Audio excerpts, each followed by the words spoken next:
Hai sahabat, bertemu lagi di channel Perjalanan Karina. Kali ini saya akan kembali berbincang-bincang dengan sahabat terbaik saya, Rea Arela. Hai Ray. Halo, apa kabar? Alhamdulillah, puji Tuhan baik. Ya, senang sekali karena saya diberi kembali kepercayaan untuk ngobrol bersama dengan seorang wanita yang luar biasa yang bernama Karina. Dan khusus episode pada saat ini kita mau membahas atau membedah sebuah buku yang beliau tulis ya bersama dengan Bang Nestor Riko Tambunan, betul ya? Betul. True Story, judulnya Suara yang Mengalahkan Hujan. Kalau di episode-episode sebelumnya, para sahabat sudah melihat sendiri keahlian Karina dalam membuat puisi, maka kita akan lihat kemahiran dia yang lain, yaitu sebuah buku yang true story. Apa sih true story-nya? Lalu apa yang menginspirasi? Kita akan ngobrol langsung tanpa berlama-lama. Saya mau tanya aja langsung. Yang paling bikin saya penasaran, mengapa judulnya Suara yang Mengalahkan Hujan? Iya. Jadi waktu itu sebenarnya tidak ada niatan mau menulis tentang bagaimana perjalanan saya di dunia kemanusiaan. Namun karena banyaknya permintaan yang bertanya, gimana kok bisa masuk ke dunia sosial, gimana bisa membuat panti asuhan, atau bagaimana cara bisa pelayanan ke penjara dan lain sebagainya itu, hingga akhirnya salah satu sahabat saya, Bang Nestor, bilang, "Yo Mbak, tulis aja," gitu. Nah akhirnya tulislah, kita buatlah buku bersama. Nah di sini kita punya part-part dalam membagi bagaimana menulis waktu itu gitu. Jadi kenapa Suara yang Mengalahkan Hujan? Karena ada nilai-nilai dari suara dalam hati saya yang mengalahkan ego. Jadi seperti makanya Suara yang Mengalahkan Hujan tadi. Hujan itu kan kita berbicara tentang air, sumber kehidupan gitu. Jadi karena tidak mudah untuk terjun di dunia kemanusiaan, khususnya mengalahkan ego kita sendiri. Jadi suara itulah suara yang ada di dalam diri saya, itu bagaimana bisa mengalahkan ego saya. Makanya saya kiaskan dengan Suara yang Mengalahkan Hujan. Dan juga ada inspirasi dari salah satu anak asuh saya yang menulis itu. Dari kisahnya, kisahnya waktu dia ada di barak pengungsian. Ketika itu kita akan kupas lebih lanjut karena itu adalah bagian-bagian yang menarik dari buku ini. Saya sendiri sudah membacanya dan betul-betul saya terbawa dalam situasi dari setiap kisah yang mewakili dari perjalanan. Dan waktu itu kan Rea sendiri yang bikin lagu soundtracknya untuk Suara yang Mengalahkan Hujan. Iya, betul. Thank you ya, udah dipaksa. 3 hari jadi. 3 hari jadi bikin karena waktu itu kita mau launching mau tampil di satu tempat mau launching, jadi kita butuh gimana supaya novel ini bukan novel ya, buku ini, buku cerita ini, karena itu true story bukan novel, jadi punya lagu yang sesuai dengan apa yang digambarkan di dalam. Jadi ada soundtrack ya, ada Suara yang Mengalahkan Hujan ini. Ini luar biasa dan kita akan kupas lebih lanjut lagi. Kenapa? Karena ternyata bukan saja 2 orang yang sudah cukup profesional di bidang tulis-menulis, tapi juga ada kisah-kisah langsung yang anak-anak itu juga ceritakan kembali. Betul begitu ya? Oke. Ini berarti tahun berapa rilis waktu itu ya? 2014. 2014. Sekitar itu, jadi udah sekitar berapa tahun yang lalu ya, dan itu ternyata masih kuat sekali dalam ingatan seorang Karina, karena tadi diberitahu kan di awal bahwa tidak mudah untuk melakukan hal-hal di bidang kemanusiaan. Betul sekali. Oke, ada beberapa anak juga kan yang menuliskan. Nah, sebelum si Suara yang Mengalahkan Hujan yang tadi di awal udah dijelaskan, tolong bagikan mungkin salah satu dari kisah yang anak tulis. Jadi gini, waktu kita menulis itu, bagian dari cerita anak-anak sebelum mereka mengenal saya itu ditulis oleh Bang Nestor. Jadi pengalaman mereka di Maluku dalam masa konflik itu dituliskan oleh Bang Nestor. Tapi begitu mereka sudah mengenal saya atau masuk ke dalam yayasan ke Gita Eklesia atau ke Panti Asuhan Eklesia, part itu bagaimana mereka bisa mengenal saya dan lain sebagainya, itu saya tulis. Jadi kita sudah punya part-part ketika menulis bersama dengan sudah Bang dibagi Nestor waktu itu ya. Nah, yang Satu anak yang sangat menarik itu adalah Olianti Samura. Nah, Olianti ini satu anak yang mengalami menjadi korban langsung dari konflik Maluku pada saat itu, yang dia ini sempat lari ke hutan. Lari ke hutan, dan dia lari ke hutan tidak bersama keluarganya, karena keluarganya sudah ada yang tertembak, ada yang terbunuh gitu. Dia ikut dengan berapa orang dari kampungnya, mereka lari ke hutan. Nah, karena anak ini tidak memiliki siapa-siapa mungkin untuk dia mencari makan atau mencari apa yang bisa dimakan di hutan saat itu, dia bertahan hidup dengan meminum air kencingnya. Wow. Gitu. Nah, jadi ini sangat-sangat mengenaskan ya ketika dia bercerita bahwa saya bertahan hidup dari meminum air kencing saya. Usia berapa saat itu, masih ingat? Kalau dia saat itu masih mungkin usianya baru 6-7 tahun. Wow. Ya, tapi sekarang ya alhamdulillah di Tuhan juga anak ini sudah lulus sarjana dari Universitas Satya Wacana di Salatiga. Begitu lulus sarjana, sekarang dia berada di Australia. Wow, wow. Gitu. Jadi ya dengan perjuangan yang tidak mudah bagi dia, dengan kehidupan yang sangat pahit ketika dalam konflik itu, dia harus kehilangan keluarga dan bertahan hidup. Dia harus di hutan dan bertahan hidup dengan meminum air kencingnya sendiri saat itu, dan dia akhirnya bisa ada di panti asuhan Eklesia, dan sekarang setelah berhasil sarjana dia ada di Australia. Wow. Ya, mungkin lain kali perjalanan Karina boleh nih bikin Zoom ya sama Oli ya. Wah, seru juga tuh. Kita dengar langsung bagaimana dia berproses selama masa konflik. Satu persatu anak-anak yang ada yang mereka bisa menjadi inspirasi juga bagaimana mereka mengatasi kesulitan masa lalu atau masa kecil mereka yang penuh dengan trauma, tapi mereka bisa mengubah trauma itu menjadi prestasi.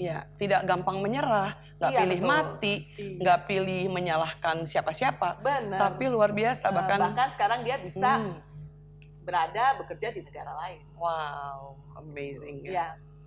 Itu yang saya sangat syukuri juga gitu, bahwa anak-anak ini sepahit apa, sepekat apapun trauma mereka, mereka bisa dengan kasih sayang yang kita berikan kepada mereka, mereka mengubah trauma-trauma mereka itu menjadi pencapaian-pencapaian yang luar biasa. Sahabat, yang menarik juga dalam buku ini tidak hanya cerita dari kisah anak-anak di tengah traumatik mereka di masa konflik saat itu, tapi juga seorang Karina menuliskan beberapa hal yang luar biasa ya. Saya pikir itu tadinya sesuatu yang pribadi, ternyata maksudnya itu kan kenapa kamu juga mau share gitu maksudnya dalam bentuk buku. Tapi itu luar biasa karena saya sendiri juga mendapat satu inspirasi yang besar dari kisah dia. Kamu boleh share sekarang dong kepada sahabat. Memang awalnya seperti saya sampaikan tadi bahwa saya bukan tipikal yang suka under spotlight gitu ya. Jadi saya karena saya berpikir begini, apapun yang saya lakukan itu siapapun bisa, yang penting punya kemauan dan tekun melakukannya, gitu. Pasti akan bisa berhasil, bahkan mungkin lebih dari apa yang saya capai gitu. Nah, di sini saya menceritakan di buku ini bagaimana kehidupan saya berubah begitu saya memutuskan atau mengambil satu keputusan besar dalam hidup saya untuk mendedikasikan hidup saya di dunia kemanusiaan. Dan it's not that easy ya, it was not that easy at that time, karena saya ditentang baik oleh keluarga, baik oleh rekan-rekan saya, sejawat saya, bahwa dianggap saya ini kok little bit aneh gitu. Orang dengan karir karir sedang di puncak, tiba-tiba meninggalkan karir untuk mendampingi anak-anak yang saat itu terabaikan. Tapi seperti dalam episode-episode sebelumnya, saya bercerita bahwa konflik di Maluku itu mengubah cara pandang hidup saya. Ya, itu saya tuangkan di sini. Juga beberapa perjalanan saya selama mendampingi anak-anak itu.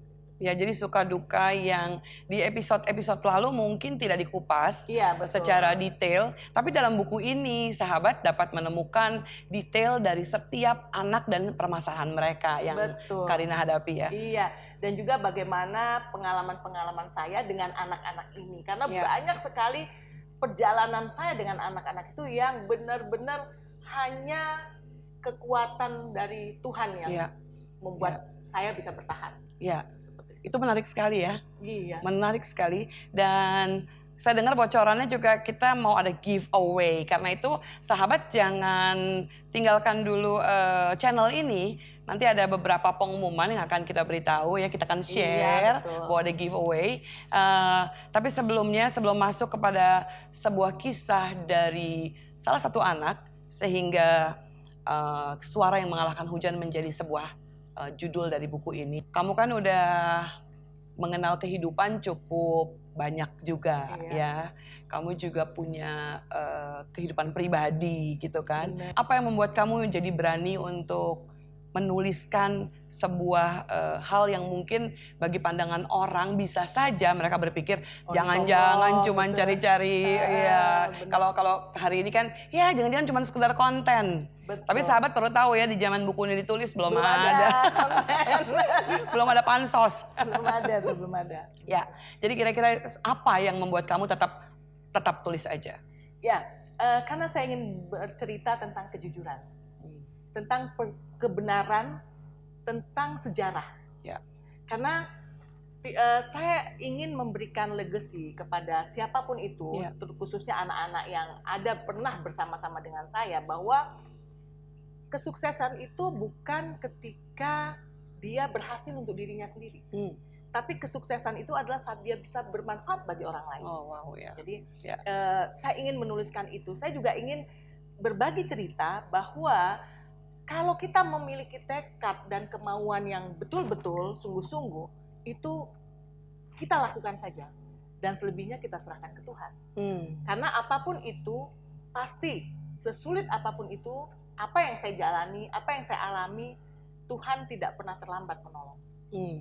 Jadi buku ini menjadi salah satu semacam apa ya, tulisan kesaksian dari perjalanan panjang. Iya, dari perjalanan. Karena ada satu yang saya tulis adalah pengalaman yang sangat luar biasa, di mana ketika satu saat saya tidak mempunyai uang, sementara di panti asuhan saat itu kami tidak mempunyai apa-apa, bahkan beras, sembako itu sudah tidak ada sama sekali.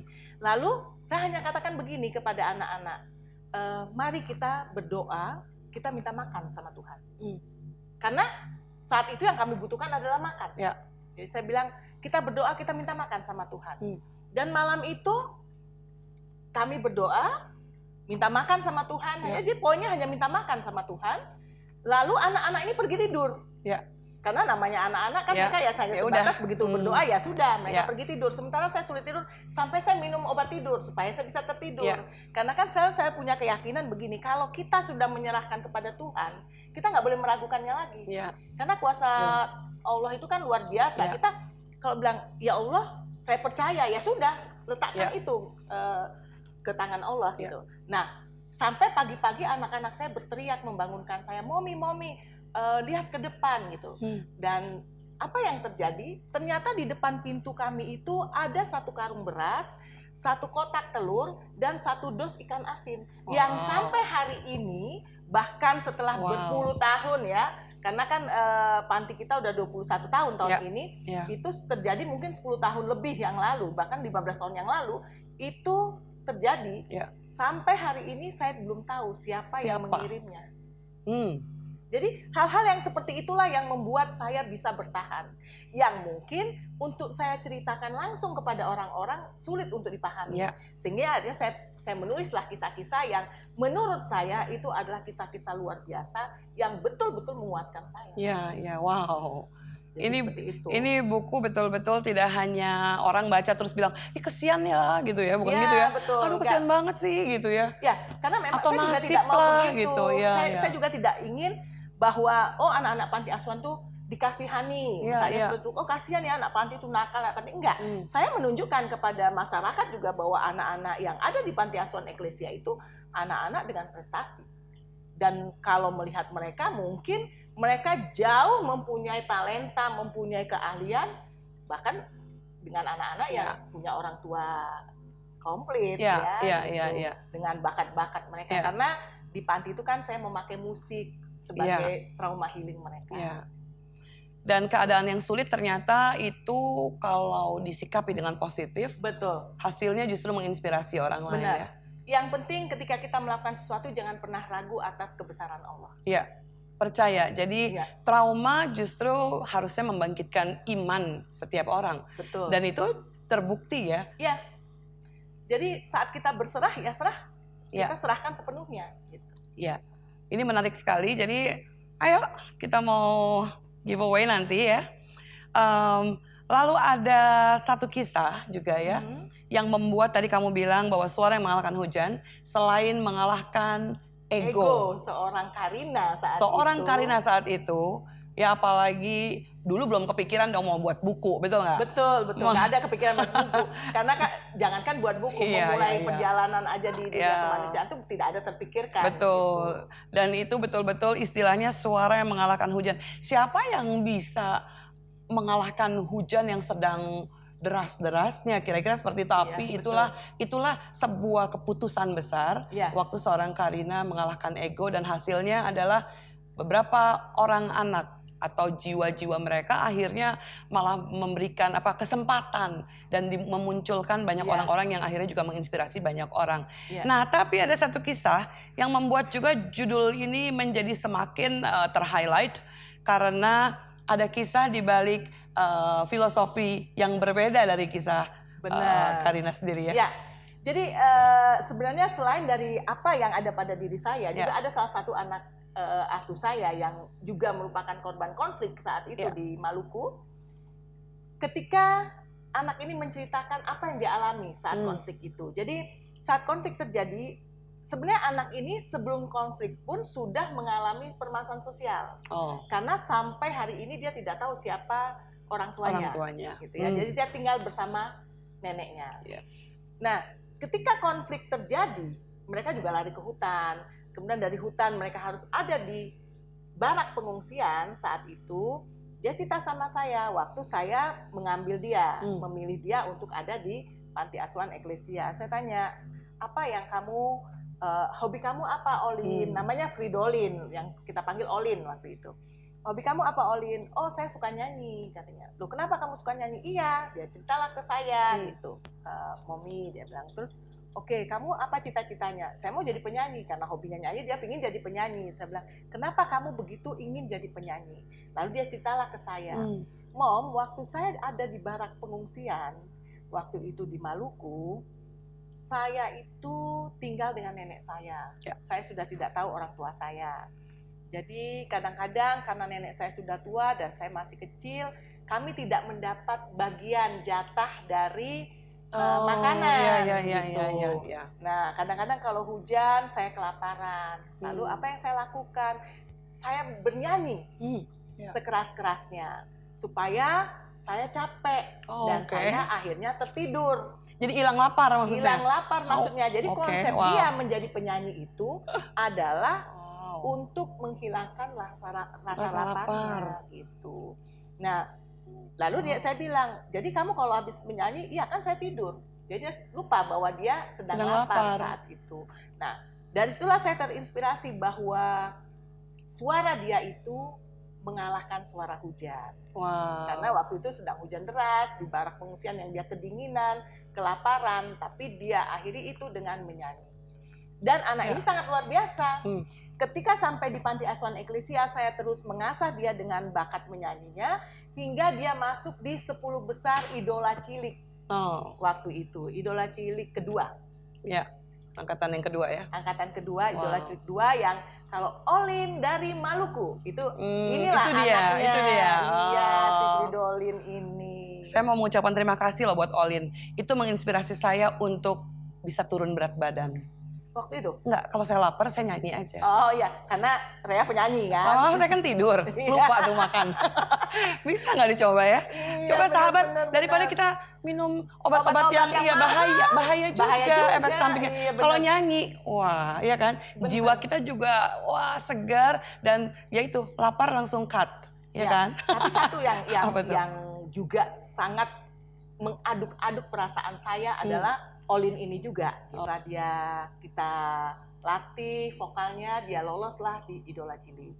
Nah, di Idola Cilik ini Olin yang selama ini tidak tahu orang tuanya, tiba-tiba begitu dia sudah masuk dari babak 1, babak 2 dan selanjutnya sampai final, sampai di show-nya gitu, sampai dia masuk di 10 besar, akhirnya sebelum dia tereliminasi, itu banyak sekali yang mengaku orang tuanya yang datang, yang bilang, oh saya itu anak saya, ini anak saya, bahkan ada 3 atau 4 keluarga yang mengaku bahwa Olin ini adalah anaknya gitu. Jadi dari situ saya bisa melihat bahwa oh ternyata kalau anak sudah terkenal gitu banyak yang mengaku ya gitu. Nah selain itu juga ada satu keluarga yang mendekati Olin, namanya anak-anak dia mudah terpengaruh. Nah, Olin pun dalam perjalanannya, karena saya tidak bisa terus-terusan mendampingi Olin, karena banyak anak-anak yang lain yang harus saya urus juga saat itu, akhirnya Olin terpengaruhlah waktu itu. Dalam artian dia mengikut keluarga ini. Ya, berat sih bagi saya, tapi disitulah saya belajar benar-benar satu kondisi di mana saya harus belajar ikhlas. Nah, di situ saya baru menyadari bahwa oh ya, apa yang saya lakukan ini saya lakukan sebagai ibadah saya. Jadi kalaupun misalnya anak-anak ini ada yang mengecewakan saya, atau anak-anak ini ada yang katakanlah kabur atau apa dan lain sebagainya, bagi saya sudah tidak menyakitkan lagi. Karena apa? Karena berarti tugas saya dengan mereka selesai di situ. Gitu.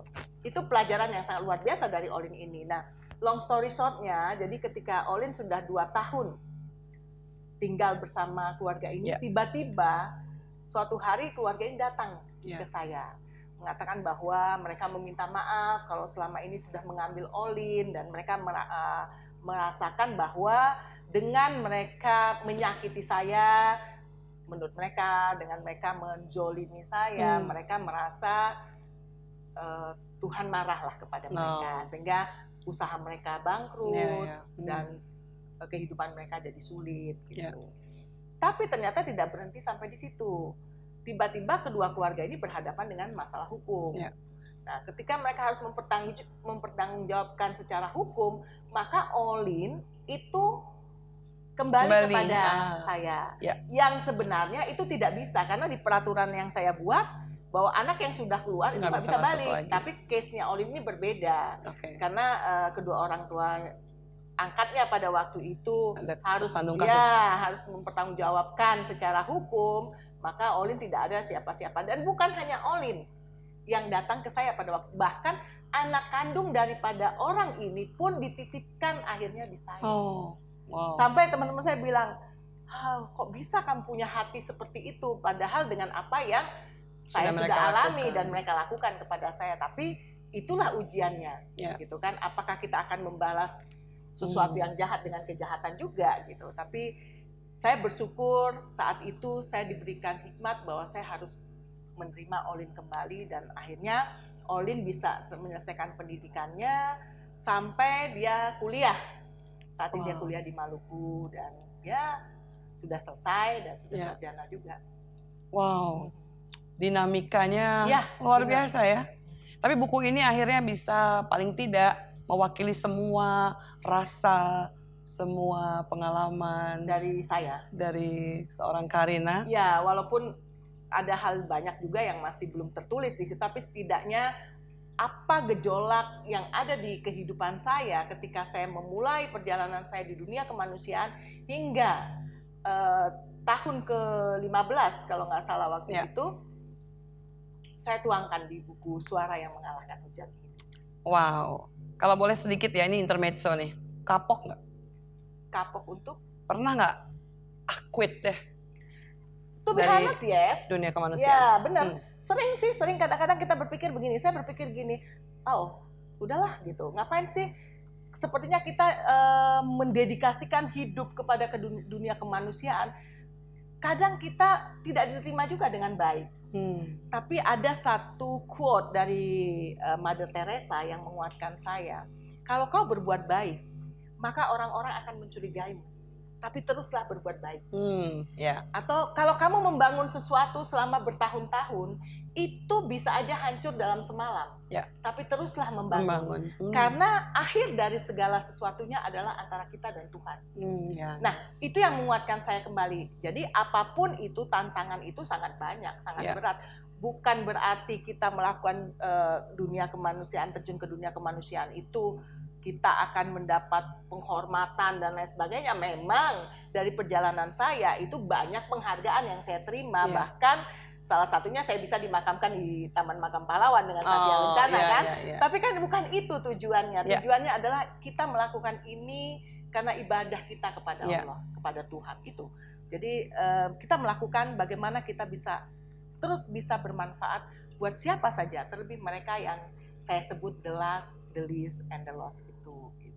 Wow, terima kasih loh. Saya jadi pengen baca lagi nih bukunya nih. Karena waktu saya baca mungkin ya udah lebih 5 tahun yang lalu ya. Iya benar. Dan dengan adanya Perjalanan Karina Channel ini pasti akan membuat setiap sahabat penasaran seperti apa sih detail dari cerita, bahkan dari anak-anak yang lain. Tadi hanya baru 2 anak. Ada berapa anak nih? Ada beberapa anak yang ada di situ yang memiliki kisah yang benar-benar menyentuh, yang benar-benar butuh perjuangan, butuh satu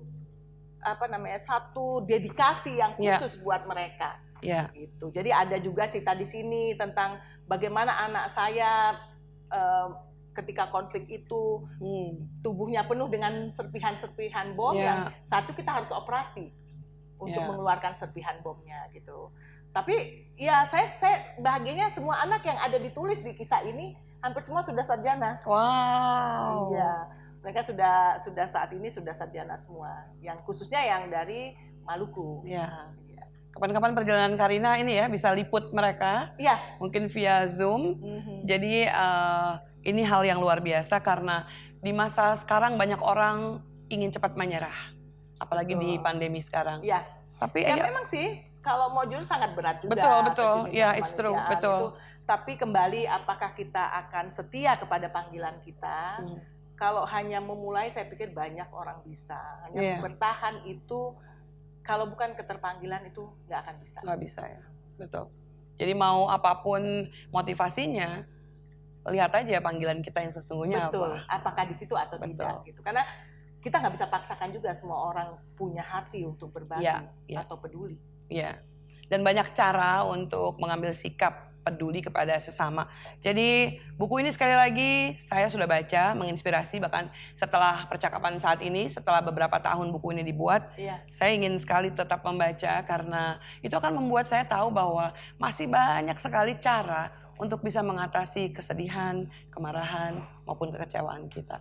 Makasih loh, ini buku luar biasa, saya dibolehin untuk ngobrol sama-sama. Iya, dan terima kasih juga sudah membuat dan menciptakan soundtracknya. Boleh dong dinyanyiin sedikit bersama Perjalanan Karina gitu. Boleh. Gitu. Mudah-mudahan masih ingat ya. Masih lah. Suara kami sanggup menembus relung hati, suara kami senandungkan harapan yang pasti, suara kami mampu kalahkan ketakutan, suara hati kami, suara yang mengalahkan hujan. Yeay, tepuk tangan dong buat saya. Keren, terima kasih loh. Itu lagunya sangat luar biasa. Ya, aduh. Benar-benar betul-betul menyentuh dan betul-betul sesuai dengan apa yang menjadi jalan cerita. Dan apa yang mereka alami ya. Benar. Wow. Banget. Tapi saya juga nggak nyangka waktu itu kok bisa ya. Berarti betul-betul tuh deep ceritanya. Benar. Waktu itu masih dikasih bagian kasarnya, draft kasarnya aja. Draft kasar. Kisahnya begini. Begini. Buat deh. 3 hari jadi. Coba kamu nyanyi. Suara kami mampu kalahkan ketakutan, suara hati kami, suara yang mengalahkan hujan.